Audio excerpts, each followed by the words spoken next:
Viral kisah dua nenek bersahabat 75 tahun, bergandengan tak ingin pisah, besti dunia akhirat.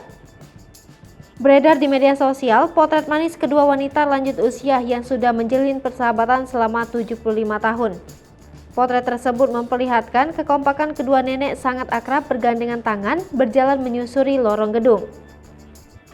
Momen manis itu terlihat dari unggahan salah satu akun Instagram milik @kepointrending yang semula dibagikan akun TikTok Prey Junior 12. Kedua nenek itu tampak kompak mengenakan kain jarik batik.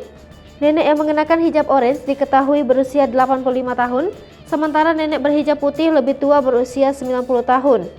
Usut punya usut, mereka sudah bersahabat sejak kecil hingga keduanya saat ini telah menjadi nenek-nenek. Dalam keterangan video, disebutkan jika kedua nenek itu sudah berteman sejak kecil hingga tua. Persahabatan keduanya sudah terjalin selama 75 tahun. Pada video tersebut, sang perekam menyoroti kala kedua nenek itu tampak berpegangan tangan, sangat erat seolah tak ingin berpisah.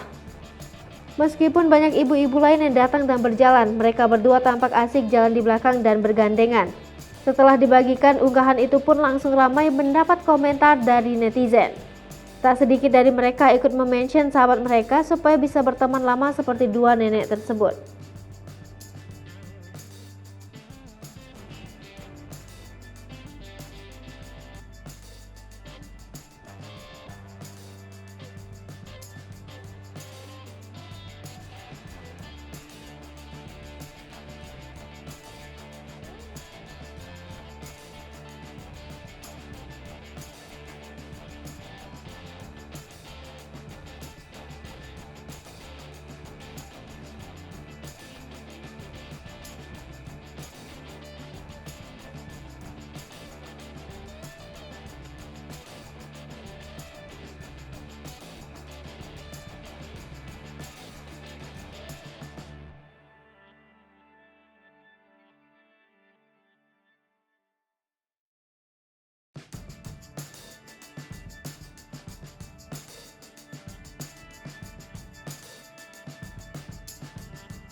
Satu Lipopo TV, jangan lupa komen, like, dan subscribe, serta tonton